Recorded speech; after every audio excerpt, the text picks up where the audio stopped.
Click the link in the description for your free Amsoil catalog.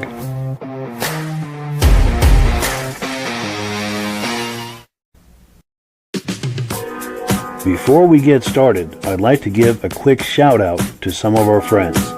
The Eastern Snowmobile Racing Hall of Fame. Search for them on Facebook. Central Minnesota Pond Racing, some of the best vintage snowmobile racing in the Midwest.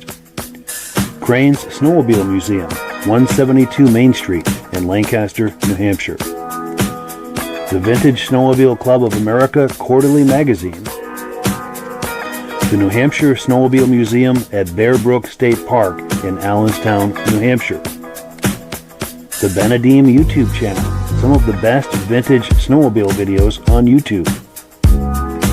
Ben's Vintage Mini Bike Podcast, the second Sunday of every month at 8 p.m. Eastern Time. The Muscle Car Show and Tell Podcast, every Wednesday at 9 p.m. Eastern Time. Second Chance Upholstery and Automotive, custom snowmobile and automotive upholstery in Derby, Vermont. I am your independent Amsoil dealer. Click the link in the description for your free Amsoil catalog.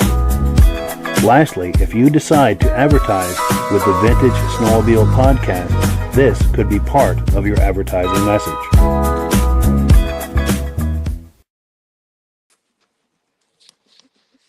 Well, good evening and welcome to the 100th episode of the Vintage Snowmobile Podcast. Now, we have an extra special episode for you tonight, and I have an incredible echo in my ear. Everything is echoing in my ears. But we're really glad you're here, and I can't take this echo in my head. We take these headphones off. So we've got an extra episode for you tonight. Before we get into all of that, I want to make sure that everything is working properly. So if you can see my face, hear my voice, I'm going to ask you to leave me a comment. Please let me know where you're viewing from, and whether you are a regular viewer or a first-time viewer. To our first-time viewers, if you're first-time viewing the podcast tonight, I hope you have a good time with us. I hope you decide to join us here each and every Thursday night at 9 p.m. Eastern Time. Now, this podcast simulcasts to 8 different places across Facebook and YouTube. So wherever you're viewing this right now, just circle back in 1 week's time, and we'll be waiting for you with another fun-filled episode. So let's begin our 100th episode celebration. We're going to take a few comments, then we'll bring our friends on, and we will get this party started. And we do have a lot to celebrate here tonight. Our dear friend Carolyn Eastman, this is Bob Eastman's wife, is wishing us a happy 100th episode. Thank you so much for that. We really appreciate it. Our good friend Jeff Wesner in the house saying, let the fun begin, and we're looking forward to doing something with him in the very near future. He's been on here many times, as well as our good friend Eric at the Benadim YouTube channel. He was our guest last week. He's wishing us a good evening. Jeff says, great to be involved with the 100th podcast. Congratulations to Mike and crew. Our good friend Brian Van Haverbeek is here saying good evening. We're going to do an announcement from him tonight, and we're going to have him on in the very near future. He's got some really interesting things to share with us. Also, our good friend John Spranger Jr., he's been with us from the very beginning, saying good evening from Eland, Wisconsin. Pardon me. Mad Dog is here saying, this is Randy from Wisconsin. Congratulations on 100 episodes. Good evening to all. We thank you so much for that. Also, our good friend, he's been with us for a very long time, Mike Whiteside, says good evening from Hank the Wonder Lab and happy 100th. We thank you for that. Very cool. Oh, and Eric is saying it's echoey. And I think I may have fixed that, at least for the short term, because it's not echoing in my headphones right now. Hopefully that's resolved. We'll see in a minute here when we bring our friends on. I think we have a mic that's echoing. Jim Holbrook, our good friend from Thetford Center, Vermont, says, regular viewer, hears us loud and clear. Great to hear you. Great to see you, I should say. Our good friends, Stacy and Art Fosler, they've been with us from the very beginning. They're saying the echo is really bad. Let us know if it's still doing that. I think I may have fixed it, but let's keep going. Dave Lowry says, congratulations on 100 episodes from Alberta, Canada. Thank you very much for that. Our good friend Tim Bewick is here, loud and clear, Marlborough, New York. Great to see you. Stacy and Art Fosler say, sounds good. Okay, so maybe we've got this audio issue resolved. Thank you for that. Joe Zenert is here, our good friend from Wisconsin. Great to see you. Do 640 ER says, Hello, everyone from Mac's Garage in Northeast Ohio. Outstanding. Thank you for being here with us. Ivan Mayu is here, regular viewer, loud and clear, Sudbury, Ontario. Outstanding. Jeffrey Kuntz is here, fourth time listening. Glad to have you here, Jeff. This is great. Our good friend Steve Woodward is here. Great job, guys. Nice to see you. Also, our good friend Brad Grenier is here. He was here just a couple of weeks ago from Watoma, Wisconsin, saying congratulations on the 100th podcast. Joey Pelletier is here, giving us I think it's a clap, if I see that correct, or a hand. Oh, good. Eric says the echo is gone. Thank you for that. And Joe echoes that comment.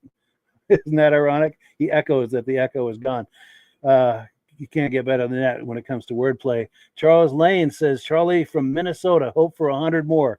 Thank you, and we do too. Jeff Wesner says the audio is clear now. Well, thank you, everyone, for that, for those comments. Let's bring our friends on, and let me turn some microphones on and see how this goes. Gentlemen, how are we doing? Now, we've got Rob on here twice, I think. That might be the audio issue. And Rob, how are we doing tonight? Can you see us, hear us?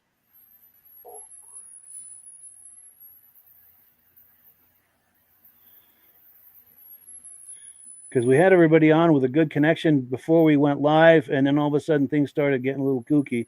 Yeah. But Midge, can you see and hear everything okay? Yeah, I can hear you fine, Mike. You're back from the Grand Canyon. Everything's good. Yes. Yeah. It was a great. Yeah. Glad you had fun out there. Yes. I was going to be Evel Knievel on a snowmobile and try to jump it, but I don't know. That might be not be the best move. No. But maybe for the 200th episode, we'll do that. So anyway, let's get this started. I know Rob's having a little trouble getting on. I know we will resolve this. But let's get right. The night's over. Yes, and we've got a lot of cool stuff that's associated with him that we're going to be doing tonight. So we want to make sure that he comes on. And he had a wonderful surprise for us backstage, which I can't wait for everyone to see. I want to share I want to hold the what am I trying to say? I want to keep the surprise a secret so you can see it, so the viewers can see it. Right. Oh, Sandra Spranger says, this is John Spranger Jr.'s wife from Elon, Wisconsin, congratulating us on our 100th podcast. This is really nice. Thank you so much for that, Sandy. And let's see here. Let me switch screens. So I've got this banner. I don't have it in order because I have so many video clips tonight. We're going to go easily into the second hour, but I'm going to set up the first video clip here. We're going to start with a video clip from the Pittsburgh, New Hampshire ride. A lot of people were requesting this. Let's see. Oh, here we go. Rob, how you doing? Rob, there he is. Can you hear us, Rob? Can you hear me? And if you note, just above his head, look what he's doing. Celebrate our 100th episode. You have an echo again, Mike. Yeah, we're having trouble with the audio. Yeah, I think it might be on Rob's mic, but I think he's working on it. Well, let's play this first video clip, and we'll try to resolve that behind the scenes. I'm gonna close this mic so it's not echoing. Sounds good. But this is our good friend Ray Lacasse hosts a vintage snowmobile event. It's a nice ride up in Pittsburgh, New Hampshire every March. And a lot of people were requesting this when I was putting it out there. Let me know what video clips you'd like to see. A lot of people asked for this. So let me cue it up. We'll take a look at it, and then we'll get on the other side, and we'll react to it and see if we resolve these audio issues.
Yeah.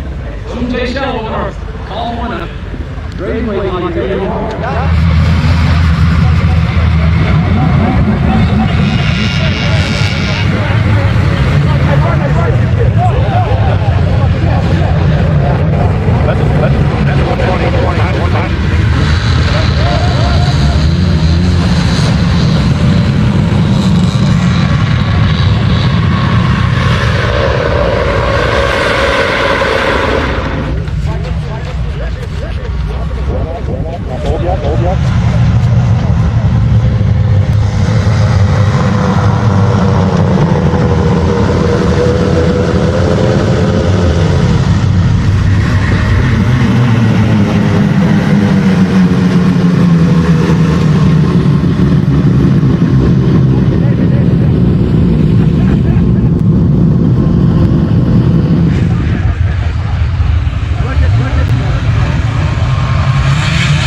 Hey, give me a thumbs up. Right.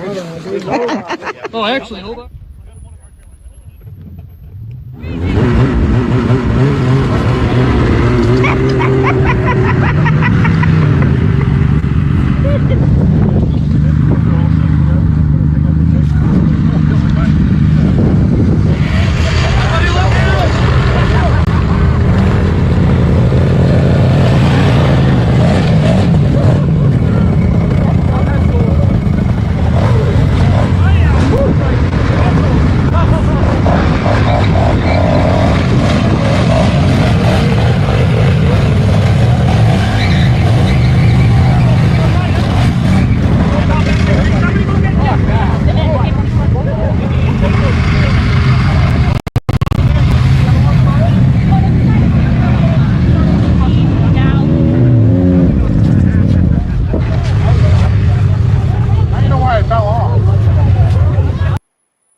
So yeah, good times right there in Pittsburgh, New Hampshire.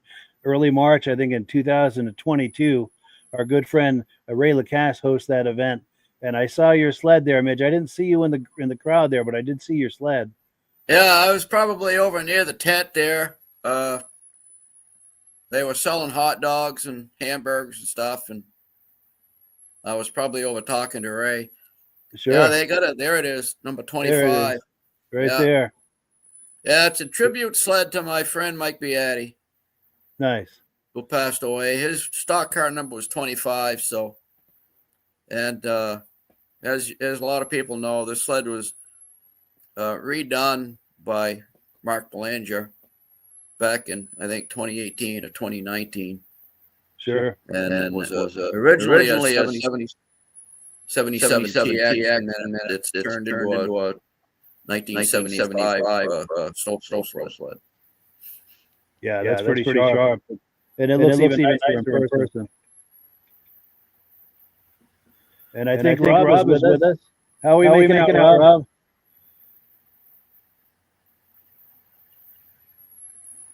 Can you hear us, Rob? Yes. No, you got it. You're back again, Mike. You got an echo again. Yeah, and I have Rob's mic.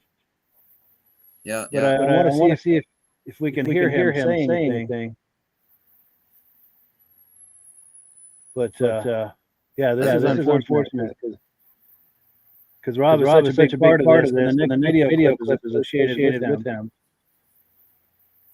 Give us a thumbs up, Rob, if you can hear it. No. Yeah, I don't know if you can hear it. I don't think he can. I know that echo coming off his microphone. Well, let's. I'm going to close the microphone for a moment, just to quiet that echo. We're going to go into the next video clip, Oh, it looks like he's maybe trying to put some headphones on. That might resolve that echo. But the first time Rob was ever on this podcast is back in December of 2021. He and I were messaging back and forth, throwing ideas of collaboration and things like this, he's turned out to be a most wonderful collaborating partner and co-host. Just could not ask for a better co-host and friend. And I hope you can hear that, Rob. True. And I hope you can hear that, Rob. We're speaking well about you. But anyway, this is the first video clip he sent me. It was at the Toronto Snowmobile show. It must have been in December of 2021. He sent me a video clip that he took at that show. So let's take a look at that and see how we're doing on the other side of that, see if the audio is getting any better. Whoops, I clicked the wrong button there. Sorry about that. Let me pull this away from the screen here. I'm going too fast is what my problem is. Okay, we'll click the right button this time. We're looking at a snow cruiser, 1969, and it was actually made here in town. Who was it made by? The snowmobile was made by Outboard Marine in Peterborough, Ontario. It was their first attempt at making a sporty model sled. It was only produced for half a year, and they're not even in the 1969 brochure. And they got them introduced to the market just before Christmas of 68 for the 69 year. And they're nicknamed Snoopy after the face of Snoopy the dog. In French Canada, they called them the Boot. Oh yeah. And because of their unique shape. We're finding out stuff about them all the time, and we don't know what production numbers are, but there aren't a lot of them, let's say. I had a collector up in Eganville just a few weeks ago got a hold of me and he said, "Sure, Snoopy got a sticker underneath the right side grill." I said, "Well, I've had the hood off, but I've never really paid attention." Sure enough, he said, "Yeah, there was a sticker there." I said, "I'm going to send you a photograph." I've had it reproduced, but you can't get to it here right now. But it's can bar. So I called a chap I knew that worked at Outboard Marine and in the offices, and I said, "Ron, does can bar mean anything to you?" He said, "Yeah, it stood for Canadian Barrel." I said, "What are you guys making from Canadian Barrel, eh?" He said, "Well, by the time we were into snowmobiles," he said, they used to do a lot of boat manufacturing. We supplied Evinrude and Johnson Motors for them." He said, "What are you working on?" I told him about Snoopy here. He said, "They made the hoods." Oh yeah. So that's kind of a neat story. And then I had another chap who stopped by here today whose dad worked at Outboard Marine for 30-some years, and he said, "Did you ever hear the story about Snoopy being sent down the Mojave Desert?" I said, "No." He said, "Well, my dad worked at Outboard Marine, and he brought it home in pieces. I guess R&D had it or something. And make this disappear, you can have a snowmobile kind of thing, I guess." But anyway, he said they put extensions on here, and they put long skis, and the idea was, I guess, to take them down the Mojave Desert and test it out, evaluate it, fill up the gas, and just let her go. And then they drive out to see where she finally, parks. And they flew her back home. He said, "We've got it, we still run it." Really? So it doesn't have the big skis on her anymore, but so yeah, they're unique or funny looking little machine, and we don't know a lot about the history on them, but we're finding out little bits and pieces as we go here. Is this a Snoopy snowblower made by the same company? Yeah, Outboard Marine made Pioneer chainsaws. It's a business card. Yeah, and they made the Lawn Boy engines and the Lawn Boys, and then they were also into snowblowers for a while. And the motor, the old Iron Horse here, is off the Lawn Boy. The wheels, the handlebars are all off Lawn Boy. Yeah, it looks like a Lawn Boy parts. It's got little skis, and the one I'm looking for, but I've actually never seen it in person, is 1958 they made a snowblower. It's much like this one, but they called it a snow cruiser. And I'm told they were the same baby blue, but I've never seen one. Oh yeah. Yeah. Well, the machine's in nice shape.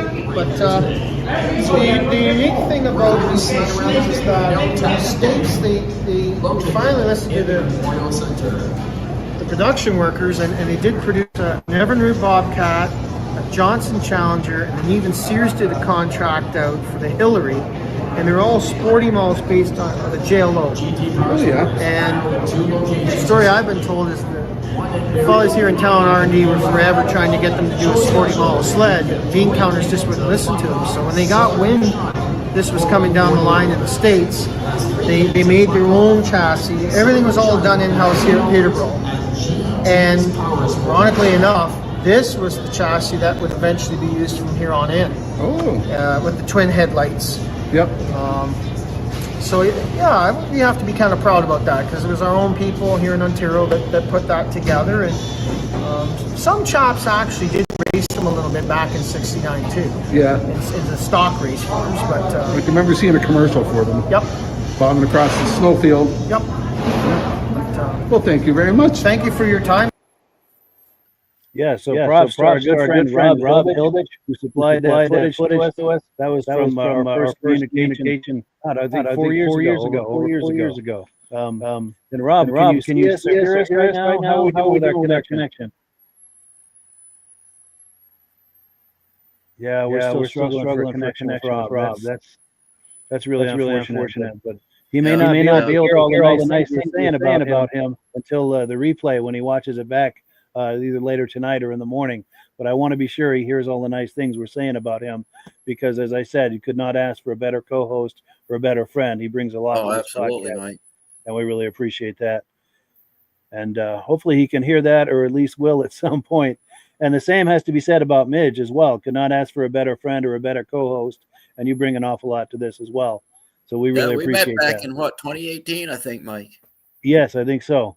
At the induction, Yes, and we've had a long and wonderful friendship, and we've collaborated together, both with the Eastern Snowmobile Racing Hall of Fame and a lot of history videos and things, and here on the podcast. And incidentally, Midge is the founder of the Eastern Snowmobile Racing Hall of Fame, and we're going to be looking at that a little later tonight as well. But let me see where my clips are here. Okay, so we're still struggling, I think, with Rob, which is really unfortunate. Hopefully we can get him in here at some point and get a good connection from him. I know he's working on it. He knows how to do it. So we'll let him continue to work on that. We're going to go now to the next clip. Before we do, Midge, did you have reactions to that Snow Cruiser video? Yeah, that's a cool looking little sled right there. Yes. Yeah, Snow Cruiser. Yeah, I've heard of him actually. And, the snow thrower, I think it was Toro that came out with the first working snow thrower. And I think they paid some teenager had taken his father's rail type lawnmower and put paddles on it and turned it into a snow thrower. And somebody at Toro happened to see that. So they offered to buy the rights to that snow thrower from this teenager for $8,000, I think it was. I think I read this somewhere. The teenager sold it for $8,000, the rights to the snow thrower, and Toro was the first ones to come out with it. That's amazing. But it all started with the kid was supposed to,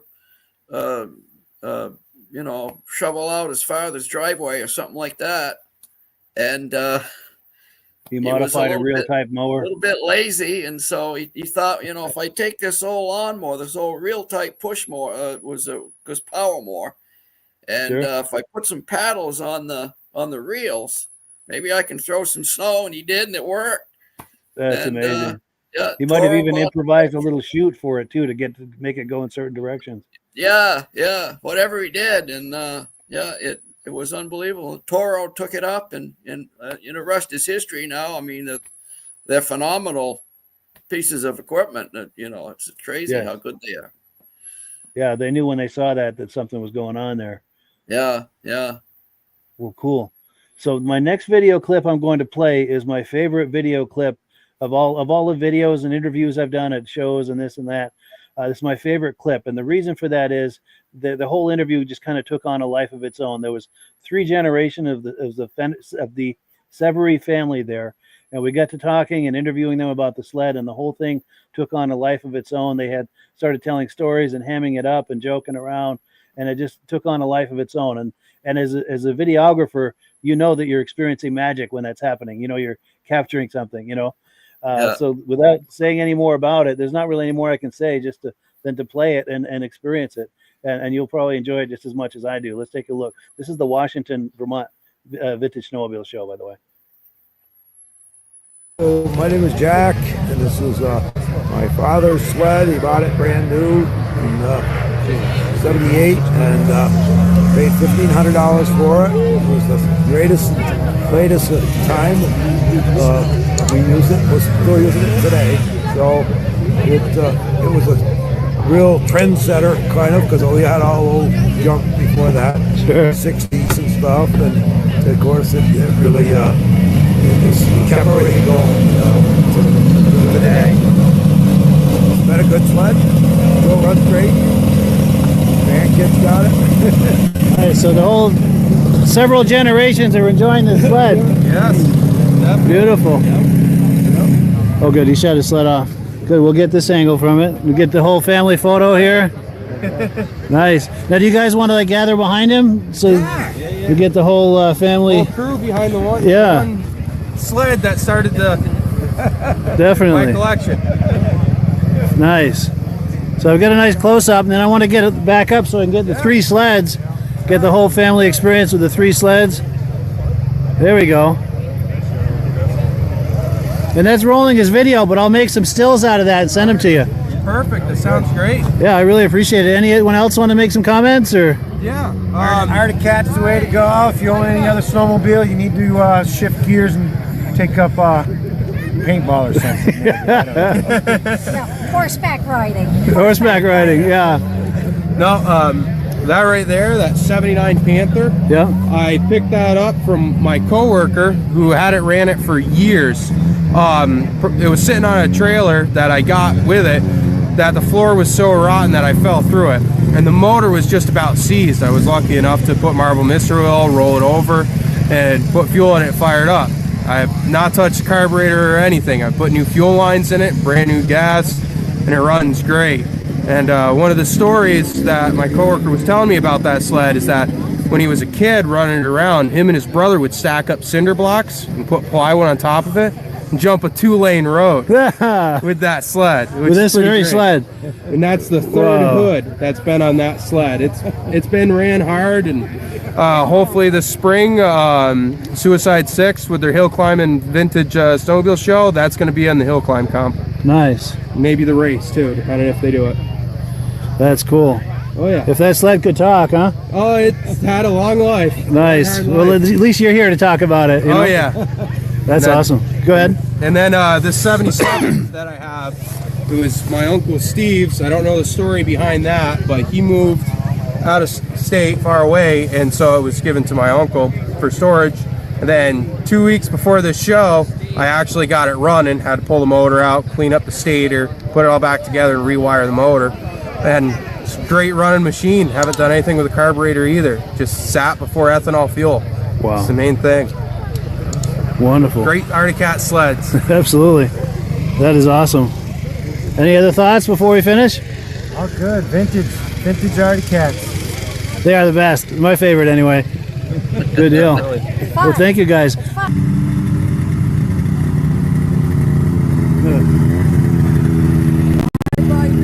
Right. Had so much fun with the old. It's true. Relive the past. It's a time capsule. Really awesome. Yeah, that's sweet.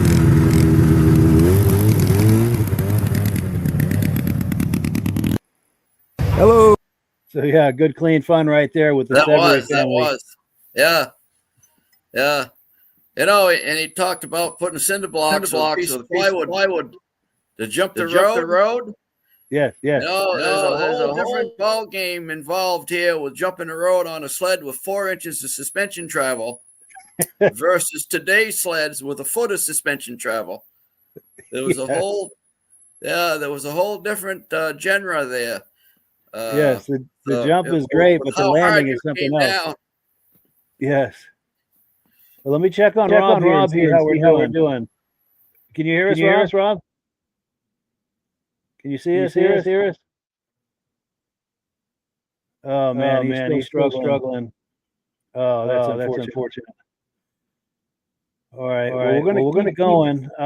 As much as I would love to get some of his input on this and participation, because he's such a big part of this. But we're gonna keep going. Let me remove this from the screen. Now, as I mentioned earlier, Rob is the founder of the Eastern Snowmobile Racing Hall of Fame, and I'm getting ahead of myself. Okay, the next clip, because it's really small to see these clips. The next clip is something though that Midge and I did together. I don't know, 4 or 5 years ago at the Lancaster Motel. We got a few people together and did some interviews and and we looked at images and tried to capture some history of the early days of snowmobiling. And here's a video clip we did. We got an interview with our mutual friend Paul Crane. So let me roll this interview here with Paul Crane, and we'll take a look. Before we do, Midge, do you want to set this up as far as the context of Paul Crane and the snowmobile space? Yeah. Of course, Paul was the first American to ride the Skidoo snowmobile, and when he was a salesman at Timberland Machines. So I think this is the interview was talking about that, maybe. Yes. I think Shane was there too, right? Shane Beatty was in there. It was that day, yes. No, Tommy McLaughlin. So let's take a look at this. And he was involved with importing the first Ski-Doos into the U.S., and he set up a lot of the first Ski-Doo dealers in the U.S. Right. Let's take a look. Our good friend Paul Crane. My name is Midge Rosebrook, and we've been talking here about the early days of snowmobile racing and how Lancaster tied into the whole thing. It was the first town in the United States to receive the Bombardier Skidoo in 1959. And this next gentleman is the first American in the United States to ride one. And there he is, Mr. Paul Crane, my friend. Yeah, my name is Paul Crane. I have the Crane Snowmobile Museum, and we have the Hall of Fame, Midge and I, together down at my museum. I worked for Timberland Machines back in 1958 as the first employee, and I was selling logging equipment, which were Bombardier stuff, for Bob Bottoms. And all of a sudden, Bob came out one day. I was the only employee at the time. Came out one day and he says, "We got to go to Valcourt with me. We got to look at something they want us to sell, maybe." So we went up to Valcourt in 1958, and it was in the summer or fall. And Armand Bombardier was standing on one side of me. I was sitting on the sled, and Bob Bottoms, my boss, was there, and had the wooden skis. It was a plywood front end, and it had a high back. And we rode. Of course, everything back then was gravel. Now everything's asphalt. I didn't even recognize the place when I first went back up. But I rode it down to I guess it's called the machine shop, which was down by the river. It was all gravel. What they did is we run on the track, but they put a rod through the skis and had 2 wagon wheels on it, and I drove it down to the shop. And then back in December, somewhere around the 5th or the 6th, we brought in the first serial number, 1960. Serial number 22. 22, yeah. Yeah, and that was the first one in the United States. And of course, Timberland Machines had places in other spots, especially in Ontario and everything. And they had serial number 17, 16, and 14, I believe, up in Canada, about the same time. And what happened was, all of a sudden, we got it down here, and I had it, which I have pictures of it out east of Lancaster, where I live now, on snow, and that was the first time anybody was riding. And then we rode a pile beside the museum, you might as well say in the fields, with the wooden skis on it. And it was quite a thing, because people would stop up in front of the Catholic Church and, what the devil's that? These guys out on the thing. So then in the JCs, I was a JC because I was young then, and I believe it was 62, we had one of the first races, which was in 1962, which we were JCs. Bobby Clark was one of the guys with me, and so was Larry Connery, and Mike, maybe? No. And it was, I can't think who the devil it was. There's 2 or 3 others. Claude Reed. Claude came in later. But we had a race there for kids mainly. Yeah. And that was the start of the race. And then, of course, in 63, we had the International Grand Prix. And then in 64, we had the true Kilkenny Cup Grand Prix. And, it's quite a history of things on that. But, and Paul and Bob Bottoms picked the cup up, right? Right, yeah. we went down to Laconia and picked the Kilkenny Cup up, which is now at the clubhouse of the Lancaster Snowdrifters. Okay. Yeah. Timberland Machines purchased it for the club. Yeah, Bob Bottoms came up with the money on it. Yeah. And it was quite a discussion about it. So Bob and I can't remember who other people were with me, but we decided, I said a big cup, and they finally did it with the names of the winners underneath it. And it really turned out to be, I think, one of the best racing trophies in the United States and highly Canada. sought after. And Canada, really. Nice, yeah. And then, of course, after all the races, we'd have the motel here, Lancaster Motel. They'd all come back here, and they'd give the trophies out, and of course, have some beer and whiskey, because there was a bar here. Nice. And Everybody would party and have a good time? I don't remember if they had hors d'oeuvres or not. I know they had good booze. Yes. But that's what really happened down here. And then, of course, in '64, there was a bunch of us that started the first snowmobile club, which is the Lancaster Snowdrifters in '64. Yeah. Do I understand that's the first snowmobile club in America? It is the first snowmobile club. That's impressive. Yeah. Just like the race. We're the first race, the Kilkenny Cup. We beat Eagle River by a week, I think it was. Wow. By a week, yeah. By a week, wow. They jumped ahead a little bit, though, since then. Yeah. So yeah, some nice memories there with our good friend Paul Crane. Rob, can you see us, hear us?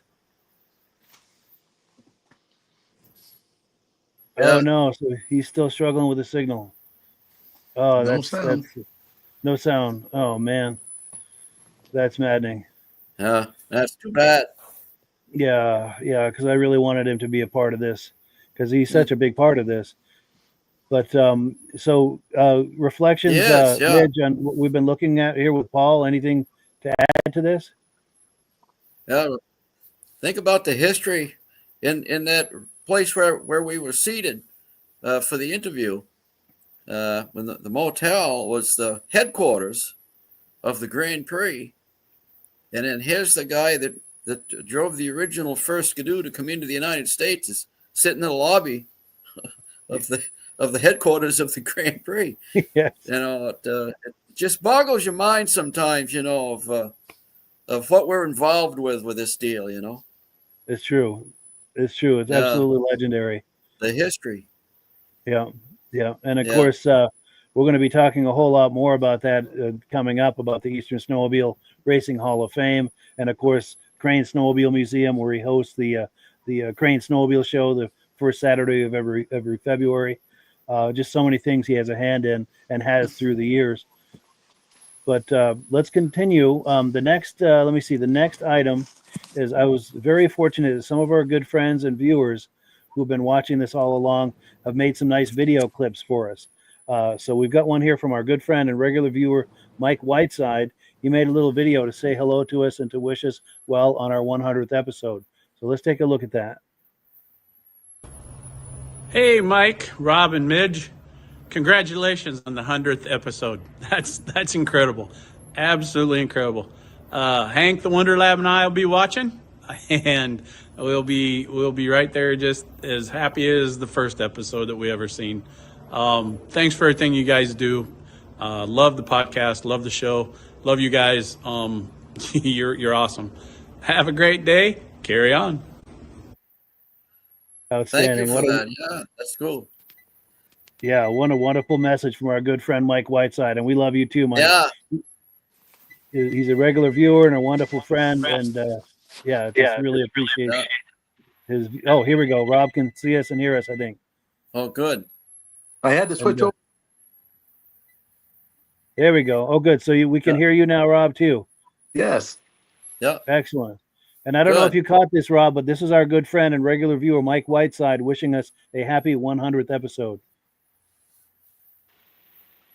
So we want to thank him so much for that. And we've been making some really nice comments about you, Rob. I think you'll have to watch that a little later when you play this back, but because we want to make sure you catch everything. But even though we were struggling for connection, you were still part of this, even though we were struggling for connection. But anything to add, Rob? What do we have? What's that? Oh, the sign doesn't look right. It's turned. Oh, let me put you full screen. Yeah, there we go. Yeah. Oh, it's turned on me. Yeah, one of those zeros is turned, but yeah, that's the 100. You get some balloons to help us celebrate. That's wonderful. We appreciate that, Rob. That's excellent. But I like that Snoopy article. Yes, and thank you for that. Thank you for that. That was your first appearance on this podcast. Yeah, and now it was a video clip that you made, an interview you made. We didn't see your face at that point, but we've also coming up a little later in the podcast. We've got your first appearance where we see your face on the podcast. So that's coming up a little later too. But let's see. Next we have Midge is going to like this. I think everyone's going to like this. Met a nice young man named Nathan at the Washington, Vermont Vintage Snowmobile show a few years ago, and he had a cool trick he wanted to show me. So rather than try to explain it, let the video do the talking. Cue it up, and here it comes. You're going to like this, Midge. It's a Polaris. So my name's Nathan. This is a 78 Polaris TX. My grandfather was actually a Polaris dealer and a bunch of other oddball brands in the 60s and early 70s in Hardwick, Vermont. And this is my father's sled, and he, of course, was all around those sleds growing up at the dealership. And grandfather got out of it around 75, and this was kind of the sled, the big boy sled that he never got to be around, never got to test. So when we found one a couple years ago, he had to go have it, and I actually got the finder's fee for it. So nice. That was good. So, yeah. Excellent. And your dad was mentioned, and you can start this by turning the clutch. I have before. I can try. Sure, yeah, I'd love to see that. And this is your dad here, right? Yes.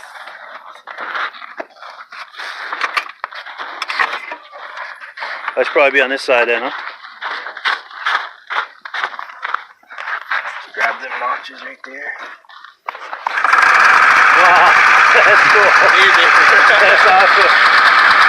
Cool.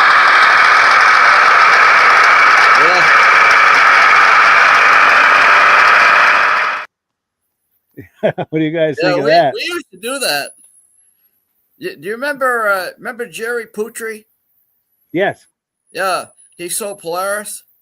Yes, He was at the Lancaster Fair one year, and he had a little Colt with a hood off, and people coming along, and because this is when twin cylinders were first coming around, and Polaris is twin, and they says, "Well, how good do those things start?" And he'd take his foot, he'd kick the clutch with his foot and start the engine. Oh yeah, it's amazing how easy they start. That's amazing. He was a great guy. Yeah. Since you brought his name up, I've got a good story about him. He and my dad were good friends, and this must have been 79 or 80 when the Polaris switched to blue, and the Centurion came out, that 500cc. Yeah. What a sled that was. Well, anyway, he showed up at the house. Yeah. He showed up at our house with that one day. Because he was a dealer and he had just taken it out of the crate and assembled it, and he showed up at the house, and what a beautiful sled that was. And sled. It looked fast sitting still, and of course I wanted to ride that in the worst imaginable way, and he knew better than to let me. So, was it Centurion 3-cylinder? Yes. Yeah, they were an awesome sled.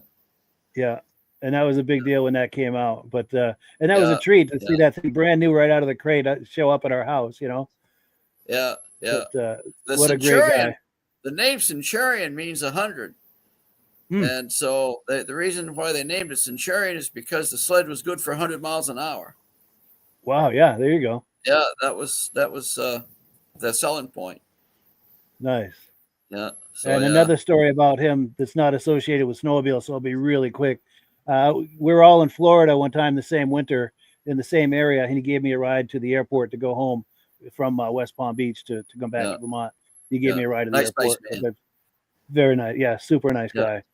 Yeah. But I digress. But anyway, it just had to be said because he was a wonderful guy. And he sold Polarises and Arctic Cats out of his Putri's Hardware in Beecher Falls, Vermont. Putri's Hardware, yeah. Sold appliances and yes, just about everything. Refrigerators and just about anything you can get there. Yeah. But so yeah, good stuff. I'm popping some comments on the screen, and we've got so much more to go. We're just getting started. We're going to get into the second hour very easily. And Rob, any comments, reactions? How are we doing on audio for you? Can you hear me? Oh, yes, perfectly now. Oh, yeah. Okay, Yeah, I can only hear half of yours, but I like it so far. Oh, good, good. Anything to add or anything you wanted to say since we can hear you good now? No, keeps cutting out. Whenever Mitch talks, I can't hear nothing.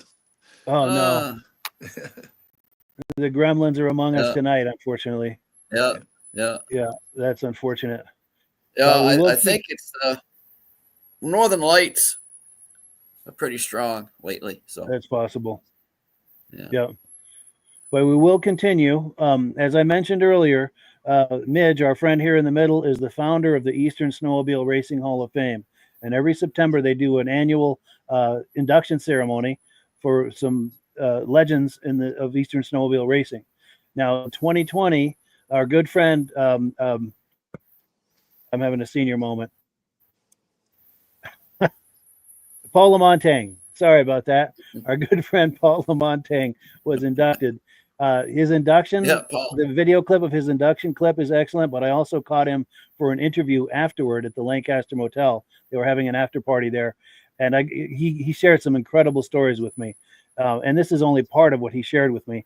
But let me cue this up here, and we're going to hear some wonderful stories from our good friend Paul Lamontagne, and he had just been inducted into the Eastern Snowmobile Racing Hall of Fame earlier that day. So let's meet Paul. Happy and proud to be a member of the inductees of this Eastern Hall of Fame. I'm telling you right now, and all the guys that were there today, I looked up to them. They were there before me, and I watched them go, and I watched them win. And I told Bruce Dunham today, my first race, I was 15 years old, and I went to a race in New Hampshire with an old Polaris, and I went out there, and I looked at all these tractor-trailer trucks and equipment, and it just gave me the bug. And I was fortunate enough, I had an old Polaris, 372 Hilo. It had a flip seat for the belts and the tools, and I got it. The first race was a cross country, and I actually won it. I actually won it against the Timberland crew and everything. Nice. But it wasn't a fast machine, but it had cleats, and it was a lot of snowstorm. Yeah. So I had the advantage. So while the skidoos were spinning through the woods and everything, my big long track was digging and going. I'm just going, flying around and having a great time. But the funniest part was, the oval was next. About 3 hours later, I got in the oval with the same guys, and first thing you know, they're gone. They almost lapped me. In 5 laps, they almost lapped me. That's how slow the Polaris was. Wow. So I said, Jesus, I got to get another sled. I better get a skidoo or something here. Yeah. So then at the end of the day, they had jumping. So this was my father's trail sled. So anyway, I get up there and I said, I'm going to get into the jumping. Might as well. Don't look that bad. Don't look that high. So I get into the jumper. He's jumping. I get up there with that thing and just hit it up in the air. And when I come down, all the springs and the bogey wheels broke. the backrest where my mother used to sit on the back, that broke off. But the only thing that was holding it was the wire from the snowmobile. Oh, God. And then back then, those Polarises has the cleats to pull the hood out. Yeah. The cowl flew off, everything. And you know what I got for it? I won a little trophy, right? So on my way home, I get a flat with the trail. My father don't even know now. I took this machine to a race. It was my first race ever. I broke, spindle broke, lost a bearing. Now I called my father. I go into this guy's house with no cell phone. Hey, Dad, I'm in New Hampshire. He drives up. He says, what are you doing? He says, I went to a race today. He says, you did? So he says, how'd you do? I said, well, I got 2 little trophies. I got one for the cross country, and I got one for the jumping. He looks at his machine. The backrest is missing. Where you keep the tools and everything, all the tools are gone. I lost all the tools. And then he looks, the cowling snaps are all broken. And then he looks underneath. Every spring was broken back. It was all bogey wheels. He says, and now I got to take this home. He says, yeah, Dad, we got to load it, put it in a truck, and then we'll throw the trailer. It was unbelievable. That was my first race ever. And Bruce Dunham that day won every race. Wow. Every race. And the Timberland crew were all there. And that's when I got the bug. That was it. You were hooked after that, huh? And the following week after that, I went to see a guy that rented snowmobiles that had a 370 offset skidoo, offset skidoo. And I told him what happened. He says, Paul, he says, I'll sell you my sled. It was a mod sled. He says, I'll sell it to you. I said, how much? He says, $800. I go, $800. All right. So I bought that. And then I went on to Berlin, New Hampshire, and won my first race with that sled. Wow. And a guy saw me. This is a great story. A guy saw me win with that sled. He came up to me and says, his name is Bob Godwin. Never knew him. Never saw him before. He come over with his wife. He says, are you racing Lancaster next week? The big race international? I says, yes, I'm going to go with this machine. He says, would you like to drive my 340 mod skidoo for me? I says, sure. So we met. I never saw the machine. I got up to Lancaster right here. Actually, I stayed in this motel right here. And I took his sled. They had a cross country. So I went to cross country with my sled. But listen to this. He brings the sled to me. He says, go ahead. We get in the race. I win the oval against all the best riders around. And the worst part is I was all full of mud. with 2 laps to go. I was in the lead. My throttle broke, but back then the carburetor was right in front of you. So I reached down and just ran the throttle one hand and broke and finished the 2 laps with it. And from that day on, believe it or not, I gave him the trophy. I got the money. I never saw that man again. Wow. Ever again. And it was unbelievable. And they tore me down, make sure it was illegal. Yeah. And so that's how I got started racing. Wow. And then 2 weeks later, the guy saw me in Berlin and then saw me in Lancaster. And that's when the Rupp guys approached me to race for them for Rupp. And it was a full boat. Never bought rented a room, bought a chewing gum, food, everything. I was taken care of for 10 straight years from Rupp. And then I also raced for Chaparral. I was also raced for Bottle, and back then I had a Polaris 650, a 340 cat, and a 400 stock. I had 3 brands, all with their lettering and everything. And then we did that, and then after that, I got back. Rupp wanted me to stay, just do Rupps, not cat and Polaris. So then I went into all the mod stuff. We made everything modifieds, and that's just how it went, and it just went on. And later on in the years, Mercury called me up, Lyle Forsgren from Rupp, the Rupp factory, because he saw me race at Eagle River out there and got 2 seconds at Eagle River with his the 340 mod Rupps. And he says, Paul, I'm working for Mercury now, and I want to send you 2 sleds from the factory. I want you to race for us, to be the first Mercury's to hit Maine. And they said that to me, and it was unbelievable. It was just, those sleds was just so fast, so ahead of everybody else, that it was unbelievable that I never lost a 295 mod or 400 stock to race the whole winter, not even a heat or semifinal. It was like ridiculous. And the worst part is, I got to say this, I only used 4 belts on 2 sleds the whole winter. Wow. It was amazing. I do all my own clutch work back then. The first year, I didn't even have a mechanic. Wow. You didn't need one. The sled was so unbelievable. All I do was lube my clutches, and that's it, and get my steering down and my studding. Yeah. It was unbelievable. And then in Boonville, if I wouldn't have got hurt in Boonville, I would have liked to have been gone to Eagle River, because I was favored to win a couple of sleds. And there was nothing. It's not like they were close races. They were like slaughters. The machines were so much faster. Yeah. And then I took that year off the heel and came back. And Dick Lane, I'd go to all the roads. He says, Paul, you want to go back in the race? I says, makes no difference to me. He said, well, I got a couple of sleds for you. And they came up with the 250 and the 440s. And we took that up to Jaguar. Everybody came up from everywhere. Even Brad Hullins was when they raced 3 classes against me. Yeah. He won 1 and I won 2. And that's how we met and became friends. And it was fantastic. And then I won 5 out of 6 features. And people looked at me saying they never thought I'd ever race again, because I had to take a whole year just to heal my legs and my shoulders and arms. But I went on for 6 more weeks and I retired in Lancaster, right here. 12 years when I first started. How's that? Wow. I retired on a Saturday. I didn't even stay for Sunday. I retired on a Saturday the day I started. I says, this is it. I'm done. I had another child coming. I was building a house. I had a fuel oil business. I just didn't have the time anymore. Yeah. And I says, this is it. So, but after that, between you and I, I've been still snowmobiling for the last 22 winters. Nice. There we go. Our good friend Paul Lamontagne. Anything you want to add to that, Midge? Any reaction One of the to that? best. Yeah, well, and doesn't that prove, you hear people say, well, that guy's, look what that guy's running for sleds. Look at the backing that he's got. No wonder he's winning so many races. When you're good, like Paul Lamontagne was, you can win on anything. Yes. He proved it. He went on any brand. That's because he was a good driver.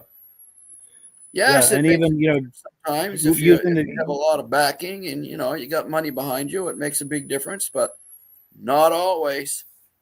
Yeah. Not if and you're even he's talking about driving the sled with one hand and working the carburetor with his other hand. Yeah, because the throttle cable was broke. Think and still about doing that. well. A lot of I think that's people what would have pulled got the off. attention of. Yes, and that's what got the attention of the manufacturers, I think. Yeah. So no, Paul was one of the best for sure. Yeah. And I tell you, if you're out with Paul, you're going to have a good time. Yes, he is a lot of fun. Have a good time. Absolutely. And we've got some great comments coming in, and I want to check. I almost think I have a picture of you and I and Paul. Do I have that handy? Yeah, I got a picture with Paul. No, Paul's not in that. I'm sorry. But yeah, we've had a lot of wonderful times visiting with him because he comes to the Eastern Snowmobile Racing Hall of Fame induction ceremony every single year. He's been going to that at the beginning. Yes. And Elaine is wonderful too. And she Yes, takes she a lot is. of images for the She takes for a the lot of event. images, a lot of photos. Yeah. Yeah, Yeah, good just stuff. Wonderful friends. Yeah. Well, cool. So let's keep going because we're just getting started. We're going to get well into the second hour here. Okay, next up, we've got a video clip. We've had, if anyone, speaking of RUPs, that's a perfect segue. Anyone who's familiar with RUP, Bill Stull is the household word, and he is the RUP guy. And we've had him on the podcast many times. We've also had him on the Muscle Car podcast that we do. Here's a video clip. I think probably the second or third time he came on the podcast. Rather than try to set it up, I'll just play it because it kind of speaks for itself. Let's take a look. Oh, I clicked on the wrong button again here. Let's try this again.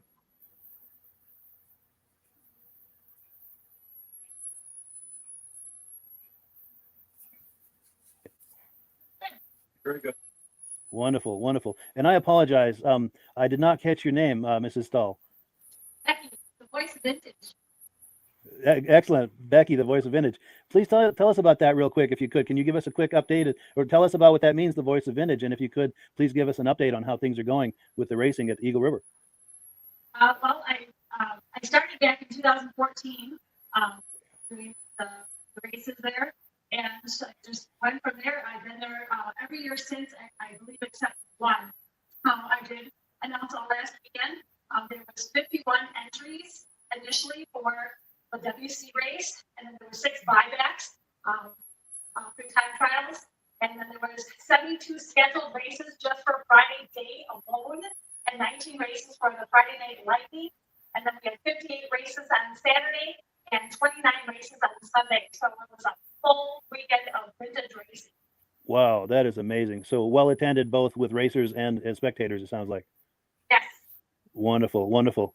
Now, our house racing team, the Bridge Street Garage racing team, is there with Lucas Nast and Spencer Beatty. I've not been in touch with them the last few days. How are they doing? Have you seen anything of them or how they're doing on the track? Lucas last weekend was very fast. Got some incredible racing action on the track. So, and I'm not, and it was Spencer Steves. I'm sorry? Spencer Beatty. That name I'm not familiar with. Okay, well, that's all right. Yeah, cool, cool. Hope your audio is breaking up a little bit. I'm sorry. Can you repeat that? I said Lucas was pitted right next to us in pits. Oh, no kidding. Yeah. Nice, nice. Well, cool deal. Now, I'm not familiar with how all of this works, but would Spencer Beatty, his teammate, have been in there with him, or would he have been in a different area, or how does that all work? But if I'm thinking who that was, yes, he was in there. Oh, good, good. Well, good, good. I'm glad to hear that things are going well over there. Now, everyone is intrigued about this snowmobile that's sitting in front of you. In fact, if anyone on social media that enjoys vintage snowmobiles has seen the images of this sled going viral. Tell us, Bill, what are we looking at here?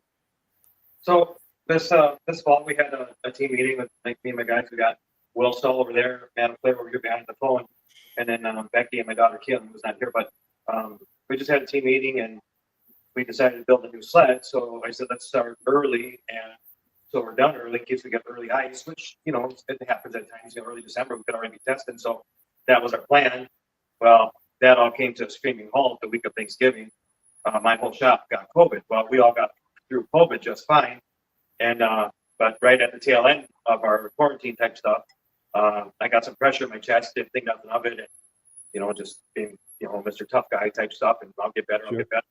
And unfortunately, it overcome me, and I ended up with stage 2 COVID pneumonia, and it damn near killed me. But you know, Becky was running everywhere to get, you know, prescriptions filled, and a private doctor, and a couple trips to the emergency room, and, you know, one time actually kind of just looking at the ceiling and saying, "God, take me, I'm done." I mean, the fight is horrible with this virus, and but, you know, it wasn't my time, and God had other plans, so I made it through. And unfortunately, at that point, I lost a lot of lung capacity, a lot of strength, and luckily I'm very healthy. So I always lose the weight, right? But I'm very healthy, and I recovered. My doctor told me that I have to be the fastest recovery guy that's ever happened. She says, "This is either a modern day miracle or you're not human." I said, "Well, I know I'm human because I cut myself and I bleed, so I'll go with the modern day miracle because that sounds pretty cool." But anyways, when we got done with that, now we were really far behind. So I got on my treadmill and started treadmilling and get my lung capacity back and started lifting some weights, and, you know, and then we're, you know, first and foremost, I'm a body shop, restoration shop. That was, first priority to get that going and get, things back in order, which it was. And then at nighttime and weekends, we're working on the race sled and trying to get ready for Ironwood. Well, then we decided to, hold back and test. And then when Eagle River came, I had a serious talk with my doctor and told her exactly what it's like running a 440 class. And if I did my math right, from start to finish, from time trials to the end of the race, if you make the final, which is 10 laps, I think it's like 27, 28 laps. And I told her it's supposed to be bitter cold. And then she said, no, absolutely not. She was afraid that I could walk out with COVID pneumonia. But then I told her I have. So I accepted that. And I said, okay, we're going to miss Eagle River. But I have a 250 Supermod, a 76 round Magnum. And I said, I could run that though, because just last weekend we were on the ice all weekend. And she says, what kind of sled is that? And I said, well, it's only 250. And I said, that's like riding a garden tractor compared to riding this thing. So she said, well, if you think it's okay, she says, go ahead. So we ran Eagle River and I got second. I've been kind of making a joke out about it. I ran out of talent on my tune-up, but kudos to Aaron Reuter. He won the race. I mean, he ran his race. He was running great. He won. He deserves it, and we'll just keep on winning it.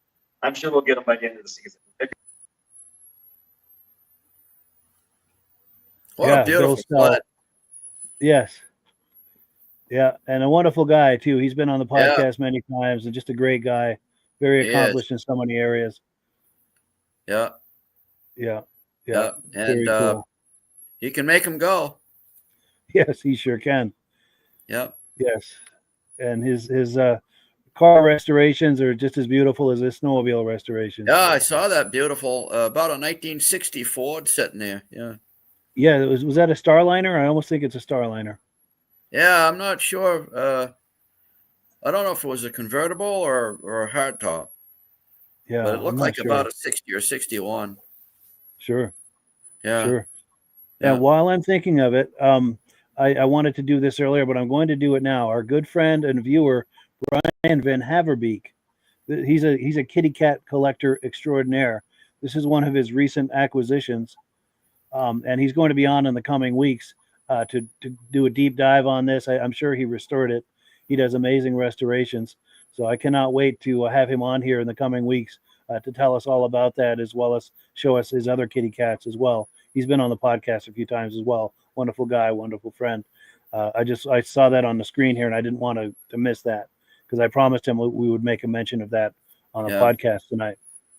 So up next, we also, this is our 100th episode, but Midge and I also do some history stuff on the occasional Sunday night. So if you count that, we're well over 100 episodes. Now, this clip we're about to look at is from one of those history episodes. By the way, when I was putting it out there, hey, let me know what you'd like to see in the way of favorite clips of the last 5 years of this podcast. Probably more than half of the requests were wanting to see history. And boy, we get some history for you. We're all familiar with Bob Eastman, our hero. Last winter, we were able to catch his couple of his grandchildren for an interview. So we're going to play a clip of that. That was a wonderful interview. And we've also got trying to work something out with his wife, Carolyn, later in this season to catch her for an interview to hear the stories from her, because I cannot wait to hear some of her stories too. So let's take a look here. This is Bob Eastman's grandchildren.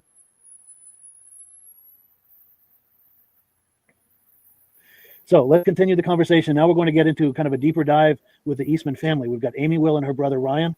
We're going to talk about memories of Bob and just snowmobiling. And rather than me try to describe it, let's play it and get your popcorn, everyone, and sit back. We're going to have a good time here. Now, would he have stories of his great grandfather? Or maybe? Do you remember much of Papa? Yeah, probably more so when he was in the hospital. Kind of, I'd say at the end of Papa's Alzheimer's battle and everything. But in the nursing home, we went to the nursing home quite a bit, and so they'd look at fish or something while we visited with Papa. And but yeah, the fact that he was that was 12 years ago that he was a preemie baby, so 5 weeks early, and my grandpa was not scared to hold him. A lot of people were, but Papa was pretty proud. So, wow, that's amazing. Now he's 12, and I don't know, there's something else. A little stinky. They're eating pizza downstairs. Yeah, he's working on it. Do you ride snowmobiles at all? Yeah, kind of. When there's snow. Yeah, sure. Again, we have such a snow problem still. So, yeah. The trail around our farm catches some snow, so they can ride like the 120. But I used to ride them a lot until I got in a crash with my cousin. What? Uh-oh. Jordan, he flipped it on me. Yeah. That happened at my parents' house. So we shouldn't remind Grandpa of that. Once there's a second sled, then the racing starts, right? Absolutely. Yes. But no, they've had a lot of fun with the snowcats and everything. That's cool. And then Ryan has a 3-year-old. Wait, I think that's right. Yeah. And then my other brother has a 4-year-old that kind of meshes with all mine too. And they'll all be riding the little 120s here in not too long. Yeah, that's cool. It's good when the cousins are fairly close in age. They can have so much fun together. Absolutely. Yeah, I was fortunate to, when I was a kid, that most of our cousins were close in age. Yeah. There he is. Ryan, how are you? Good. Good. Nice to meet you. Technical difficulties, so. That's all right. But yeah, you look good. You sound good. Good lighting. Yeah, I appreciate you coming on. Yeah. So I was talking to Amy earlier. I've got a question I'd like to ask the both of you, and that question is this: at what age were you when you first began to realize that your grandfather was a celebrated person in the snowmobile community? What was it like at the time, and what was it like all through the years? That's kind of a tough one. I think I'm the youngest of the crew as well, so I feel like you already have maybe a little more info from the older siblings. But I always kind of knew that Grandpa raced at one point. I didn't really know the level of it, but back so the Polaris 120 when they were first making it. Developing it. Basically, we do a thing called PQV, like product quality verification, while they sent these home with the employees' kids. So in our case, our mother, Penny, Bob's daughter, had a couple 120s at home. And that's like my first memory of like riding a 120 and being like, I'm like Papa. I'm going to rip this thing. And I was too young for like, I think Amy, it was you and Mark were supposed to be.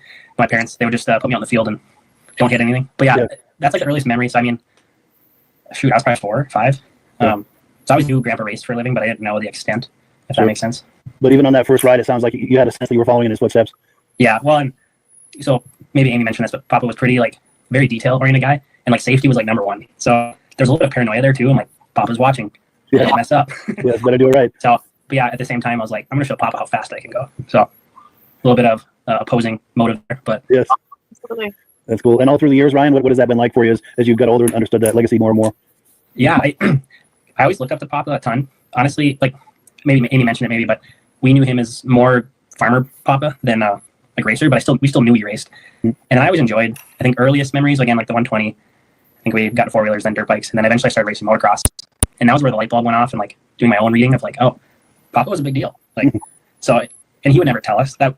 Looking back, I'm like, oh, that's cool. I want to be like that, Yeah. Kind of, you walk the walk, but you don't have to talk the talk, kind of thing. Yes, the old saying, discretion is the greater part of valor. I like that. That's good. Yeah. But yeah, cool.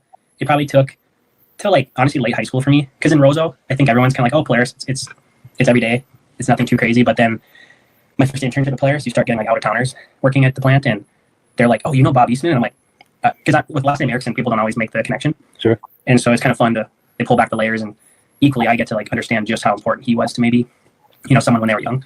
So it's been progression, I guess, just throughout life and working at Polaris. It's cool just to keep kind of taking my part too of like, I don't know, keeping that legacy up of like, hey, Bob Eastman, David Johnson, all these guys, like they matter. As the company gets bigger, I think it's hard for that information to stay relevant all the time, but there's a lot of good people that keep it alive too, so it's fun. That's amazing. And what are you doing currently at Polaris? So I guess I'm an engineer by trade, but I'm a program leader is my title now. So I work on the Indian platform side. So never did the snowmobile stuff like Papa, but so currently I do like the heavyweight liquid cooled and air cooled stuff. So the Indian Roadmaster, Challenger, Pursuit, things like that. That is awesome. Very cool. And Amy, same question to you. Yeah, I've been thinking a lot about this, and like I mentioned to you before the interview, I'm like, I feel kind of oblivious to my grandpa's racing career. When I'd be playing in my grandma and grandpa's basement, we'd see the trophies down there, so I knew he was up to something. But I don't know. I think when you're a kid, you just assume that everybody's grandparents have big trophies in the basement. I don't know. But like I said, Papa was very into the farming, so to me, it was like he'd be quizzing me on like, what's in that field? What's in this field? That was his love that I saw him living out then. And Papa was also so humble that, I don't know, he was always dressed in like a gray pocket tee or a black pocket tee and driving his plain old like farm truck that I don't know, for being so extraordinary. And same with like David Johnson and Eleanor Johnson, like they did some pretty extraordinary things, but were very regular, humble people. This is another great. That tells you a lot about his character for sure. Yeah, but I think ask your father. He's old. Yeah, we can say hi to him if he wants. I might scoot that one out. He wants to watch like. Okay, that's all right. They all want to be engineers, like hopefully you guys and stuff. That'd be cool. But I think that, long story short, the time that I really realized how I don't know what a difference Papa had made in the snowmobiling atmosphere was when I'd met him or either rode with him to a snowmobile show that was in Badger or Greenbush. And I kind of just went to hang out because I don't know a lot about snowmobiles. And he's walking me around, introducing me to people that are there that I don't know, which it was fun. And he introduced me to that David and Eleanor Johnson. And I was like, wow, that's really cool. And they, again, were super friendly. I feel like they treated everybody the same. Not, I mean, of course, me being a rookie, not knowing anything, or my grandpa, I don't know. He was just friendly to everybody. And I really took note of that and listened. Like he listened intently. Even when we were kids, we would ramble on, and I still tend to. But he was just very intense and intentional. And I saw that at that snowmobile event that day too. Yeah, some legendary stuff right there. Oh, What are yeah. your thoughts on that, Midge? Yeah, yeah. There was no bigger name in snowmobile racing than Bob Eastman. No bigger name. He was, yeah, he was the guy. And Amy looks Yeah. just like him. She does, doesn't she? Yeah. Yes. Yeah, they're good kids. Yes, for sure. A wonderful family. Yeah, really wonderful. And Yeah. we got to get Carolyn on sometime too. Yes, and I believe she's watching. She wished us a happy anniversary earlier, or happy at the 100th episode earlier. So I believe she's watching. Yeah. So yeah, good stuff right she's there. done a lot for us too. She sure has. Yeah. She sure has.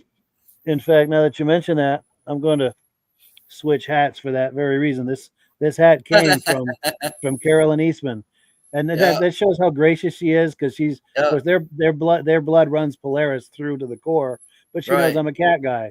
So Right. during the next Yeah. interview, I'm going to switch hats, because that means I have to take the headphones off and all this. Yeah. But yeah. in her honor, I'm going to switch to the hat that she gave me, and she's been just actually even more generous to you.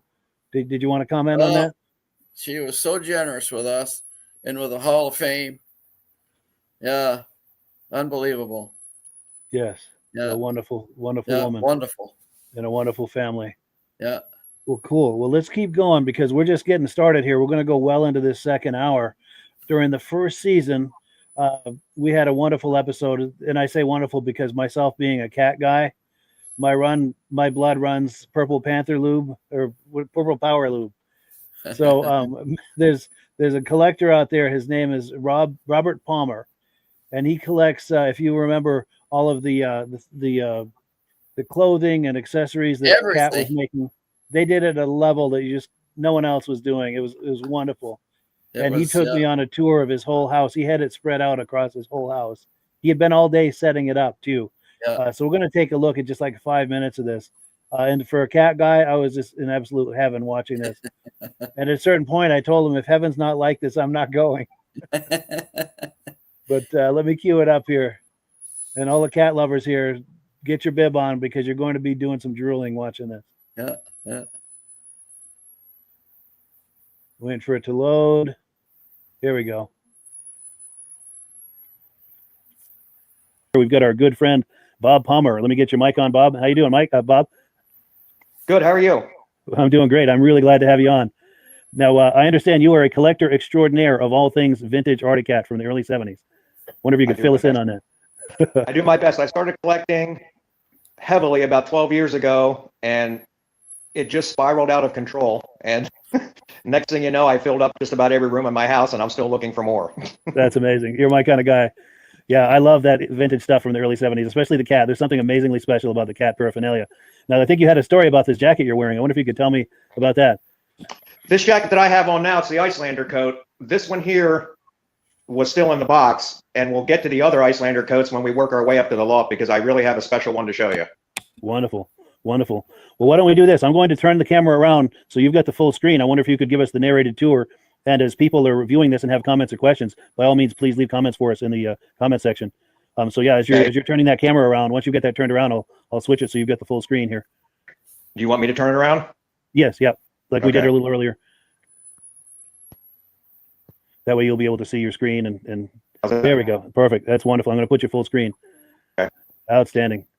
All right, we'll start off with some of the easy stuff. I have a Beat the Cat game, and the box is pristine. None of the corners are cracked or torn. Yeah. It has all the game pieces. It has all the markers. All the pieces are there, along with the instructions, and all the playing cards. That's impressive. That was at what, mid-70s, 74 roughly, I'm going to guess? Yeah, around there. Wonderful. Here's one piece that you wouldn't think would be on a Vintage Snowmobile site, but it's one of my favorite pieces. This was the box that I assume they gave out to the employees on Thanksgiving. Oh, wow. Is that like the Thanksgiving turkey? The Thanksgiving turkey box. No kidding. Arctic Enterprises. Yeah, I mean, who That would is ever have thought that someone would have kept one that long? But it's in really good shape for its age, and I'm glad to have it. Yeah, for sure. And oven ready, no less. Yeah, that's right. That Here's is another amazing. piece which is interesting. I've never seen one of these before either. Burglar alarm. Wow. And all the pieces are there. So if someone starts to mess with that sled, an alarm will sound. Is that what's going on there? I would assume that's what it does. I should put batteries in it and give it a shot, but I haven't fooled with it yet. But the instructions are all here and all the parts are here, and it's a really neat piece. I've never seen another one. I've never seen such a thing. That's amazing. That has to be incredibly rare. But yeah, I really like the turkey box. That's something different for sure. Yeah, that's the gift that keeps on giving right there. That's for sure. And I like to pick up just the little knickknacks. You know, here's a rivet kit for the tracks that had the grouser bars, the cleated tracks. Everything's still in there, still in the plastic, along with the instructions. New old stock. Yeah. That's amazing. But everything's there. So we'll start in the first room. Unlike the vintage sled guys, you know, they can pull their sleds off a trailer and literally be set up in 5 minutes. It takes me hours. And the things that I'm going to show you tonight, it's not even half. And it took me all day to set a lot of this stuff up. Here's a few of my Black Magic items. Wow. That's what, from the 90s? Yeah. That's amazing. Wow. Oh, I like that race sled. Yeah. That's what, from the late 80s, that one? Yeah. Go ahead. Get an ashtray, yeah. Black Magic, yeah. Yep. Got a deck of playing cards, and they're all there. Nice. I have a few more Black Magic t-shirts still in the bag. Nice. This one here is as well. And this is from '93. I have a bunch of Catfest stuff too. These t-shirts are still in the bag. Yep. And then there's the deck of playing cards. Nice. So we'll move out here to the shelf that's in my living room. These are the dash mounted and pod mounted compasses from back in the day. And they were still in the box with all the parts and all the mounting accessories. Nice. I love that purple ring. Yeah. And of course, a lot of people have the Ice Patrol model, and that's all there. Nice. And then here's one from the 80s. Very nice. That's a Jeep Comanche pickup or something? Yeah, yeah. This here piece is before they made computers, I guess. These are all the parts. The parts cards. I guess when a dealer would order cards, he would order them off these cards instead of a computer. There must be, I have 2 or 3 racks of these. There must be 10,000 of these cards. So that's how they really fulfill those orders. Yeah, it's really neat to go through it and see some of the parts, and clothing is actually included. It's really a neat piece for sure. Yes, good times if you're a cat lover, and even as someone who's not a cat lover, what's your reaction to that, Midge? Overwhelming. Yes. Yeah, yeah. I think Arctic Cat had some of the best aftermarket, trinkets and things that other companies didn't have. Yeah, shot glasses and cufflinks and playing cards. It was and crazy. Dice. Yeah. I don't remember Polaris ever having all of that kind of stuff when we were selling Polaris. Sure. And even a custom printed turkey box for your Thanksgiving turkey. Yeah. For Christmas turkey. Think about it. Yeah. That's amazing. It is. Yeah. Good stuff right there. Yeah. It's Amazing. Cool. And I wanted to mention Rob, he's just having some technical problems tonight, so he's not able to join us, which is really disappointing, but we totally understand. He's saying a great show, though. He had some sound problems, but he's watching on Facebook at home, so he is with us here. He's just not on the panel with us, but he is watching. Right. He's part of this with us. Right. So we appreciate that, Rob, and we're sorry about the technical problems, but we're saying plenty of good things about you. I'm advertising for Rob tonight. Yes, that came from Rob. Yeah. Yes, exactly. And we're going to show that clip a little later too. Okay. The hoodie video. Yeah. Well, cool. So where are we here? Okay. So next up, we've got another viewer who's been a viewer from the very beginning, John Spranger Jr. And last week he sent me a nice video clip because he knew it was our 100th episode and he wanted to make a video clip to say hello and to wish us well. So let's play that clip. I'm John Spranger Jr. from Elam, Wisconsin. I've been watching the Vintage Snowmobile Podcast ever since its first episode. And I've been on the podcast a few times live. Mike and I became friends through the podcast. When I was in Vermont visiting my son and his family, my wife and I got together and we had lunch with Mike several times. Mike even gave us a tour of his hometown, Newport, Vermont. Thanks, Mike, for putting all this podcast together each week. It brought us all together. When I was out east, I also went to Lancaster, New Hampshire, and visited the Crane Snowmobile Museum. I was lucky to meet Paul Crane, and he gave me a tour of the museum. And what a place with history. I wanted to meet Mitch Rosebrook, and Paul said he was out of town. Mitch was the one that started the Eastern Snowmobile Hall of Fame and contributed a bunch of history and photos to the podcast over the seasons. Thanks, Mitch, for all that you did for the podcast. I also would like to thank Rob Hilditch for all his technical advice and maintaining and what additives we use on our snowmobiles from Amsoil. I hope this winter we get enough snow so we all can enjoy this awesome sport of snowmobiling. Thank you very much. Hi, I'm John. Yeah, so nice, a wonderful message there from our good friend John Spranger Jr. I've met him several times. He and his wife Sandy, and we've had lunch a couple of times. And I've got a picture here somewhere. Let me see if I can did find finally it. meet John at Cranes. Oh, good. Yeah. Excellent. Yeah, wonderful guy. He's been viewing this from the very beginning. In fact, when I used to just post random videos on Facebook, he was watching back then, and he would make comments. He's been from the very beginning of all this, and we so much appreciate that and value his friendship. Just a wonderful guy, and his wife Sandy as well. Yeah. Well, cool. So let me pull that away. We're just getting started. Oh, and I had some comments that come in. So Carolyn Eastman says, "Thank you for the kind words about Gentleman Bob." And this hat comes from her, by the way. Yeah. And speaking of which, the cat is back. So thank you, Carolyn. We appreciate that. Appreciate your friendship and your generosity and your viewership and just all of it. I've got a Polaris hat here somewhere. Nice. So next up, what do we got next? Okay, so here's your friend and mine. This is someone you and I both very much look up to. We've had a lot of wonderful conversations about him. Rather than say who it is or any details about it to set up this clip, I'm just going to play it and let it happen, and we'll react on the other side because it'll all be self-explanatory, and this is a wonderful clip. So let's take a look.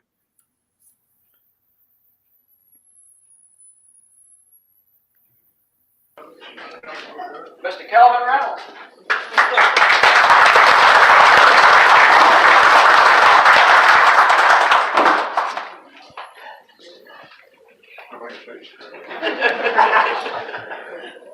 Inducted into the Eastern Snowmobile Racing Hall of Fame 2018. His very first race was at the 1964 Lancaster Grand Prix. Cal raced for his family's dealership team, Reynolds Raiders. He had won over 100 first, second, and third place trophies in only the first 6 years of racing. Cal raced to a second place finish against top factory riders in Mod 5 at the first USSA World Series in Rhinelander, Wisconsin. He wore gold bibs number 3, 4, and 5 during his racing career. Winning nearly every major New England championship, Cal raced to a hard-fought second place finish in Mod 4 against several top factory teams at the 1971 Lancaster Grand Prix. I'm going to come back to that one. Was voted in the top 12 best driver and best sportsman, both in the same year, covering all 3 divisions by the prestigious USSA race committee members, best driver and best sportsman. His Reynolds Raiders team is best remembered for competing on such impeccably prepared machines that help to elevate the entire sport of New England snowmobile racing to a higher level.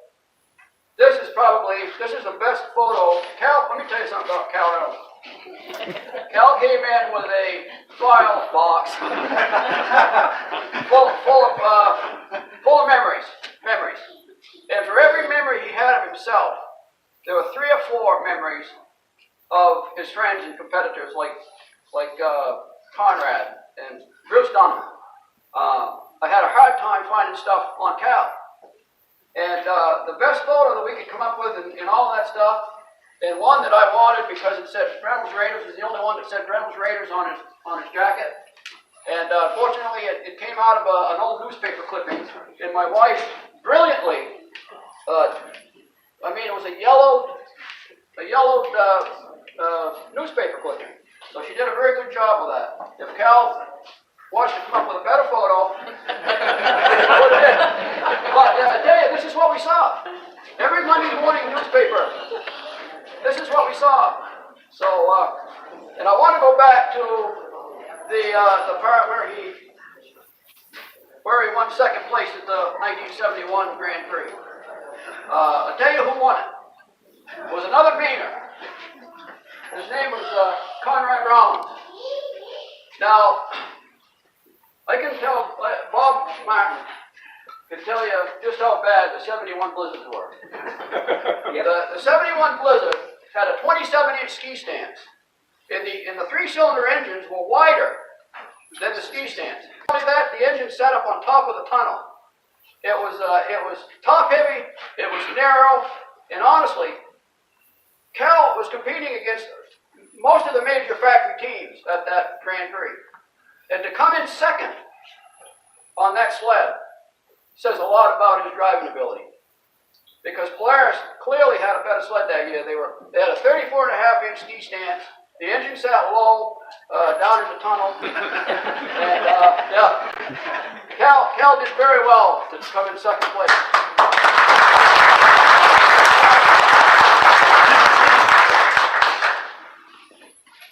Am I supposed to give a speech? You can. Well, I guess the first thing I want to do is, number one, that cost me $1,000 to get the pigeon back. I want to thank you for all the effort you're putting into this, and I don't know who else is doing it, and we really, really appreciate it. And Paul, I don't know, to make this facility available for us, we just can't thank you enough. Thank you. I don't want to get emotional about it, but I can't help it. I've been calling Louis. Yeah. But, my claim to fame really is that I've been blessed by every top driver in this room, which means every one of them, and they're all top drivers. Any given weekend, you could get your butt whipped. And there was a lot of good riders back then. If they had everything going in the right direction. I remember one time at Bangor, and I went down there and I said, Louis didn't show up. I got it made. I come out of Aroostook County on a skidoo. He's standing over there at Tom Peters. And he gave me the race of my life. I rode the bankings. I rode Timberland machine because Bobby Barton got hurt. And I rode the banking, and Tom rode the inside rail. And I'm telling you, every time I go off that banking, I'd be in the middle of it. I'd look down like that, and they go off. I'd got to be going a lot faster than him. And I'd just come off the banking and hit the ground. Up the back stretch, I'd go into the corner, and up on the banking again. I look down, there's Tom. If everybody remembers the movie, Butch Cassidy and Sundance Kids, when they had the Rangers chasing them, they said, who is that guy? Who is that guy? I kept looking at them, who is that guy? But anyway, it was a great ride. I had a lot of fun. And the best part of it is when you pull in the pits and the camaraderie. The camaraderie, that's what it's at, between Bruce, Louis, all the boys, especially that one over there that used to make a burn all the time. Everybody knows what I'm talking about. The camaraderie, we spend all day with each other, all day long, every race weekend. We have a band of brothers. But I couldn't have ever done it without my beautiful wife, 59 years.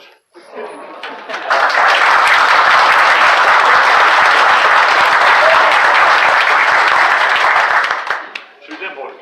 She was only 18 years old. And there's my pitman over there, Steve Reynolds. He was 10 years old. He was my #1 pitman. The lovely girlfriend, Melissa. So anyway, thanks everybody for coming out, and I thanks for all the accolades and all the slaps on the back and everything. It means a lot to me, and I'll treasure this forever. Thank you. Yeah, what a moment that was. What are your thoughts on that, Midge? Wonderful. Yeah. Calvin is one of the nicest, most generous human beings I've ever met in my life. If there was an Easton equivalent to Bob Beesman, it's going to be that man right there.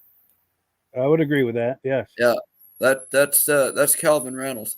And Calvin, that day when he was inducted into the Easton Snowmobile Racing Hall of Fame, he walks up to me and he whispers in my ear. He says, he says, Bob Fortin should be up there on that wall, Midge.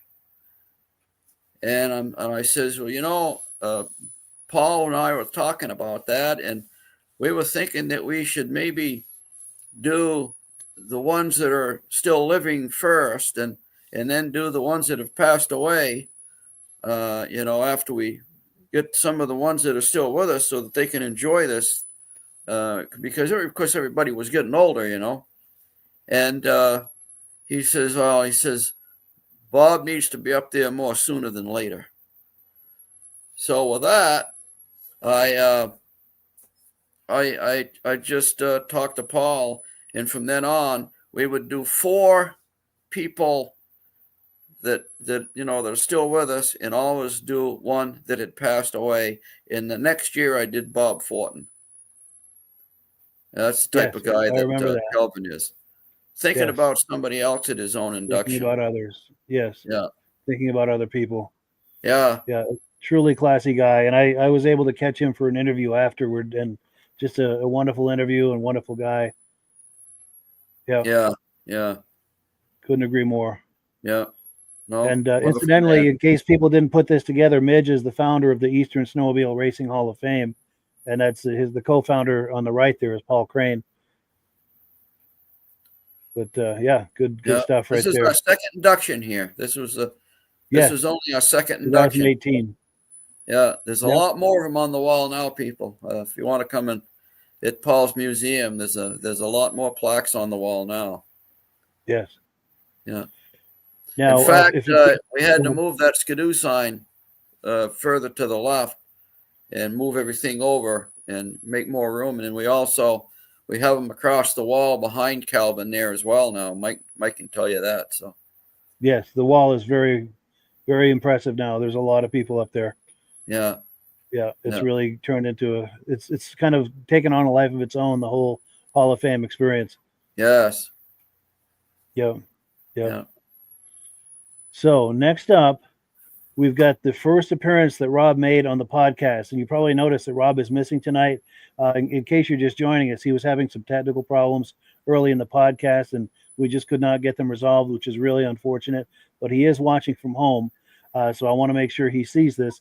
This is his first appearance on the podcast, because he and I had been talking for weeks, months before this, just throwing ideas around about possible collaboration ideas. And this was the 10th of February, 2022. And he came on to do kind of a quick trivia question. And he was just on for a couple of minutes. But let's take a look at our the first time that Rob's face appears on this podcast. Bring Rob on. How you doing tonight, Rob? Hi, Rob. Hi there. Hey, I love your snowmobiles. That's a nice collection. Yeah. Yeah. Sure. Yeah, vintage shows out here are getting bigger. Are they? Yeah, we're growing. Even our vintage racing, more people are showing up. Well, we've kind of done the opposite. Our vintage shows have kind of morphed into all the vintage racing. It's just incredible how the vintage racing is just on the rise. Yes. Yeah. Shows so much, but the everybody racing wants to come out and see the old metal come out. Yep. Mm-hmm. For sure, yeah. In the East, it's on the rise as well. All of the shows are well attended, and there's a lot of new shows popping up too, and even those are well attended. Right. Yeah. I think a lot of it stems with who's in charge, who's doing what, who's got time to put these things together, because it takes a lot. It takes a lot of effort for somebody to put an event on. It is, yeah, and the expense of the trophies and everything, and yeah, we had a vintage over race last weekend, and this week we've lost the track now. Oh, wow. It got so warm we can't even go out in the ice, and they're hoping to have another race in 2 weeks' time. So we had that happen with our Glenwood, Washington event. It track was there, and then it wasn't. Yep. Wow. All right, so let's get into the trivia question. We're going to pop up the official trivia question graphic. This is Rob, the oil guy. Rob Hilditch is going to be doing a trivia question for us. Here's his information. He's an AMSOIL dealer.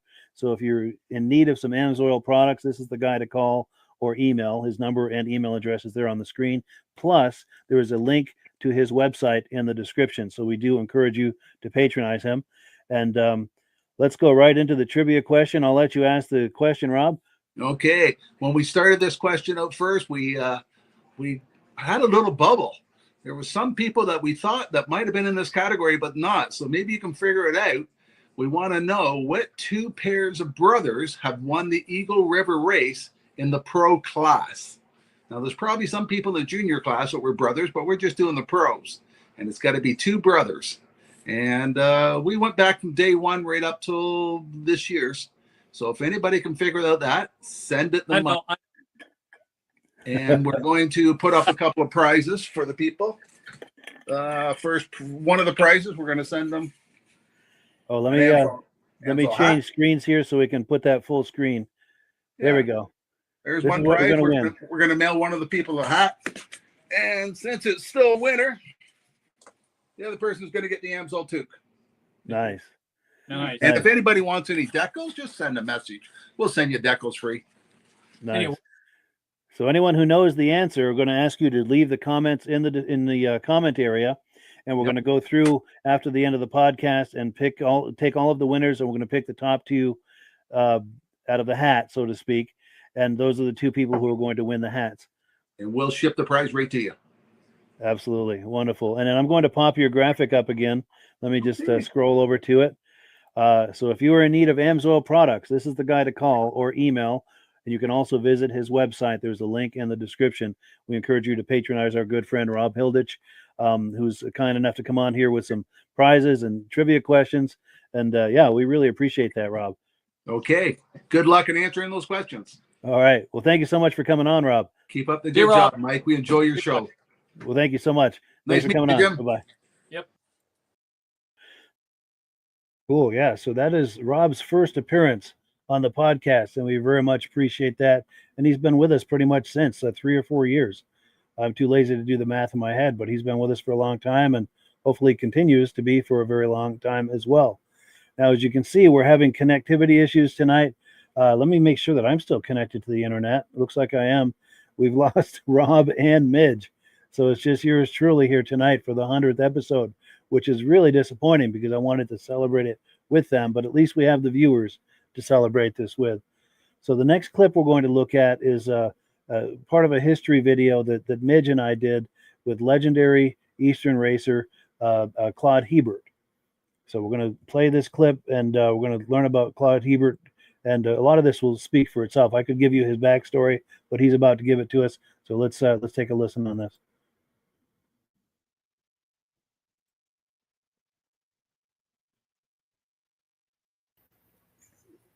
At that point, I was still racing for Herc, but we were running into Rockwell Distributors motor skis on the track.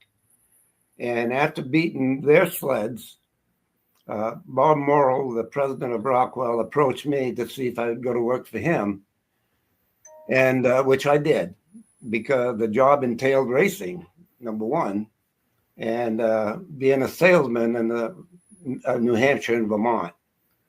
So Rockwell had basically a 2-man team, 2-place trailer, and we'd go to wherever we needed sales. Because back in those days, basically in New England, we had yellow and we had orange sleds, and there was a few Polarises around. But a win on the weekend meant sales on Monday. And that was the big thing for Rockwell, that we had to promote sales, not necessarily winning at the big races, but going with to support the dealer. Yeah. And that's what we did. So as time went on and Rockwell expanded their team, and during that same period of time, we needed to expand our sales force. I had a friend in Colebrook, New Hampshire. His name is Bruce Bryant. And I had known him for a number of years. He was also my local barber. And every week, whenever I went in for a haircut, we talked about racing because he had a sled and he liked to race. So Bob Morrill said, why don't you ask him if he would like to race for us and be a salesman? So Bruce came on board with for sales and racing. And he's a big man. He's as big as Conrad, yeah. Yeah, he carries a lot of weight. No, is this Bruce here from back in the day? Right there. Bruce could outmaneuver a sled, with a weight, because he had the leverage for a 793 narrow stance motor ski. He had the weight to keep that thing down on the ground, where I could not. And then shortly thereafter, we hired a good friend of mine from the past, was Dave Pickard, to come to work for us. I've got images of him too. Let me find one. One older one of Dave, yeah. And then here's a lot of snowmobile dealers will know Dave and Dave's name because, so he came to race for Rockwell, and it wasn't long that Timberland approached him to race for Timberland. So he was in demand, it sounds like. Yes. And after this story goes on a few years longer, and then I'm jumping ahead of myself here, but as time goes on and Rockwell is no longer Motor Speed distributor, Bruce Bryant and I both went to work for Artie Cat. And then a couple of years later, I went to work for Kawasaki. And I needed a sales rep in New England.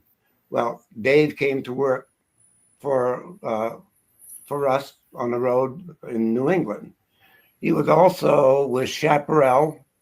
He was with 2 or 3 different sleds, but he had a lot of dealers and a lot of dealer knowledge. And the guy, he had personality like galore. He was one of those guys that once you met him, you'd always remember Dave. So yes, wonderful memories there with Claude Hebert, and Midge is back, thankfully. Any quick thoughts on that, Midge? Can you hear us, Midge? Yeah, I missed half of it, Mike. I missed most of it, actually. I was locked up way back when we were talking about Calvin, and you said we're going to go to Rob. I was locked up. I couldn't. When you went to Rob, all I had was Calvin and in the other lineup. Oh, I shut it down to reboot it, and guess when it was time to update the computer. Oh no! The computer. We were just talking about Murphy's Law earlier. Do the update, so I'm back on. Yeah, we were just talking about Murphy's Law earlier, weren't we? Comedy of errors tonight. It sure is. It sure is. And we've got another one we're working against.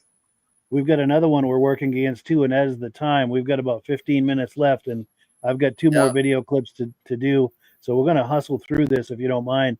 This next clip is a clip that that you and I did when Rob sent us a gift.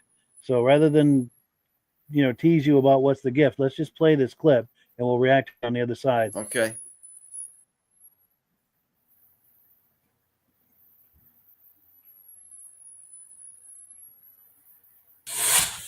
All right, so we are back in Midge's kitchen. How you doing, Midge? Good, Mike. Good. Yeah, Rod gave me a gift here that Mike brought down to me, and we're about to unveil it. I don't know what it is. Yeah, we were here just a few weeks ago doing some video, and we did a video message to Rob. I did. I'm an AMSOIL. I'm a believer in AMSOIL, and I've got some. I run the racing oil in my Polaris vintage sled. Yes. So and Rob enjoyed Midge's video message, so he sent this to us as a gift, and we're going to open it up right now and see what he sent to us. Yeah. Will you do the honors? All right, let's do the honors here.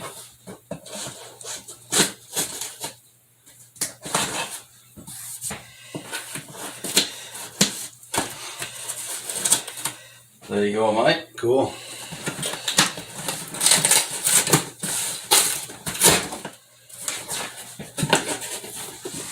It's like Christmas all over again. Yes.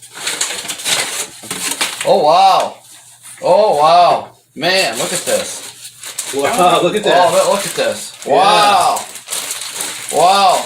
Now, there's 2 in there, one for each of us, and he said one's an XL and one's a medium. Is medium a good size for you? Yeah, I could probably take a small or a medium. Oh, good. And that's the medium right there, I think. And this is the medium.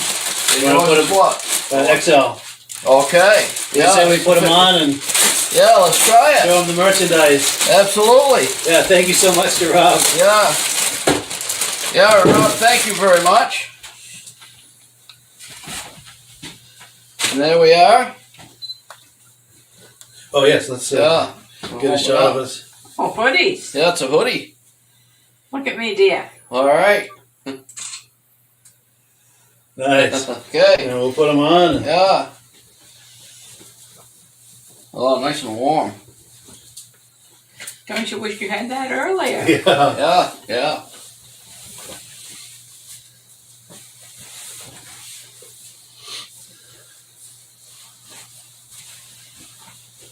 Oh, it fits you good. Oh yeah, it fits great. Nice. Yeah. So now we're the Amsoil twins. Here we yes, are. you do.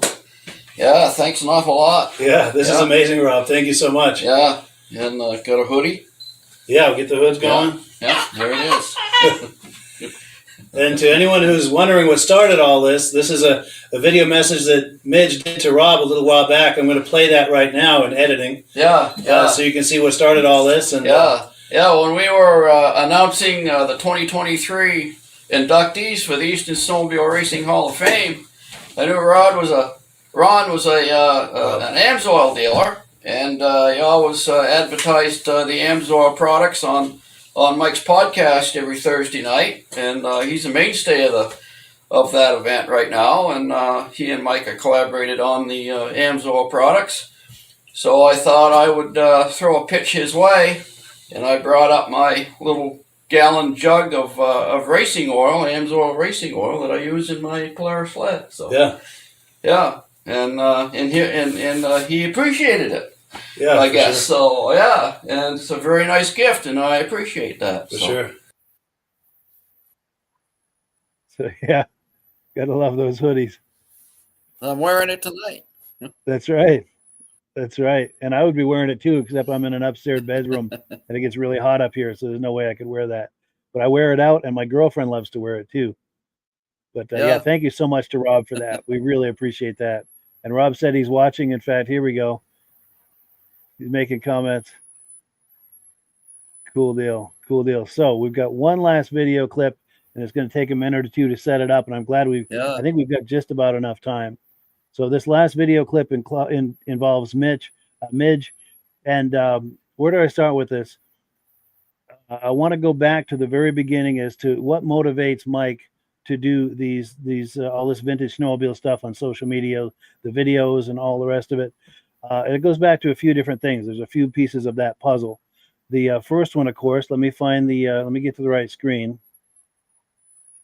Got to thank this man right here. This is my father. And if he hadn't gone all in on snowmobiling, specifically Articat in the early 70s, none of this would be happening right now. So we owe him a huge debt of gratitude for doing that. And then the other part of that is we used to do a lot of trail riding with the Page family. This is the Page family, the Page kids all grown up with their mother. Now, we were just viewing Claude Ebert a little while ago. That woman in the front is Claude Ebert's cousin. And that's their mother. She passed away a few years ago, sadly, in her 90s, early 90s. She was like an aunt to my brother and I when we were kids, and just a wonderful friend all through the years. And those are the Page kids all grown up. We used to do a lot of trail riding with all of them. Here we go. We've got the Page kids and their spouses now, all grown up. Here's a picture of my family. This is probably the last Christmas we were all together before my dad passed. And then, of course, of all the Page kids, I was closest in age to Clark, the gentleman there on the left. And here's another picture of him. And sadly, we lost him last December. This is his wonderful wife, Jolene. And I won't lie, it was a big loss to lose him. He and I were the closest in age of all the Page kids. We did so much together, namely a lot of snowmobiling. When the two families weren't trail riding, he would come by on his father's Panther, and I would jump on, and we would ride all day. Just so many good times together. We went to snowmobile races together, and just we had a lot of wonderful snowmobiling experiences together, but we've also been friends all our lives. So there's a whole lot of other experiences too. But in those early years, we did a lot of snowmobiling together. And this is a shot of him back in the day. This is how I remember him back in the day. And this is his sister next to him. Where else am I going with that? Here's another picture of us. Well, where I'm going with this is my father passed in March of 24, and we had a celebration of life for him in I think it was June 1st, 2024. And Midge was there. We very much appreciate that you joined us for that, Midge. That really meant a lot. And also some of the Page family was there, and we really appreciate that. So where I'm going, what I'm trying to set up here is a video clip where this all came together. Midge and myself and the Page family and my brother, and there's a whole Arctic Cat thing that came together. And Midge knows where I'm going with this. So let me roll this clip. I think we've got just enough time for this. Let's play this clip. And this is the family we used to snowmobile with back in the day, and we've enjoyed wonderful lifelong friendships with these people. Let's take a look. You're out here because you were an Arctic Cat family back in the day. Oh, yeah. Please continue. All right. So the Arctic Cat people. Dennis Driscoll approached me. He said, I'm cleaning out stuff around the house. And he said, I came across this thing. And he said, I know you're a Polaris guy. And he said, like right away, he said, I thought of you. And he handed it to me, and I thanked him. And I said, you know what? I said, I am a Polaris guy. But I says, I know an Arctic Cat guy that might appreciate this. And I will present this to him. So I told him that Mike LaPierre, who I collaborate with often on the snowmobile end, and so it's in the trunk here. Wow. And I'm Well, we're talking that you guys are a cat family too, so Yeah. tie it all together. We did our cat thing together. We sure did. Oh, wow. Nice. Wow. Wow, those I are remember those. I do too, all the patches that we used to put on those one I used to have a shocking green Arctic Cat jumpsuit. Yes, I was going to all one piece. piece. All one So, piece. I think this was a display at an Arctic Cat dealership. Yeah. See, because it's got the Oh yeah. the Yeah. thing back here. Yeah. So What's I think the copyright on it? Does it say on the back what the copyright? Early 70s, I bet. Yeah. Yeah, Gotta be, huh? yeah. I'd say it was early 70s. Yeah. So there. Yeah, that's crazy. I remember sewing. You sew all those patches on. Yeah. Mommy would sew those patches on. So they are. I will gratefully accept this. Oh, Thank you so very much. nice. With all our cat friends here. Yeah. Can we get a cat friend picture? There we go. Awesome. Where's the little sled behind? Yeah. Come on.